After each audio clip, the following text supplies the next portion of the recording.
અને તમને બધાને ખાતરી આપવાની છે કે આજે જિગ્નેશભાઈ અને આપણા આગેવાનોએ જે વાત કરી એ પ્રમાણે આજે જ્યારથી કરીને આ જન આક્રોશ રેલી આવી અને લડત ચાલુ કરી દારૂના ડ્રગ્સના વિરુદ્ધમાં આજે 80% ગામડામાં દારૂ બંધ થઈ ગયું છે।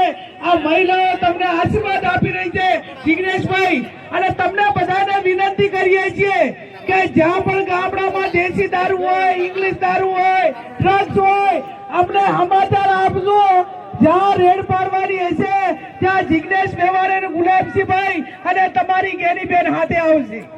ખાલી અમને જાણ કરજો કે આ જગ્યાએ દારૂ છે, આ જગ્યાએ ડ્રગ્સ છે, આ જગ્યાએ ઇંગ્લિશ છે, આ જગ્યાએ દેશી છે, જ્યાં પણ મદદ કરવાની છે અહીંયા કરીશું। આવનાર સમયની અંદર આખા ગુજરાતમાં આ દારૂ માટે, ડ્રગ્સ માટે અને કેફી પદાર્થો માટે જ્યાં લડવું પડે ત્યાં તાકાતથી લડીશું। તમે ખૂબ મોટી સંખ્યામાં આવી અને જિગ્નેશભાઈના હાથ મજબૂત કરવાનું કામ કર્યું એ બદલ આપ સૌનો હૃદયપૂર્વક ખૂબ ખૂબ આભાર।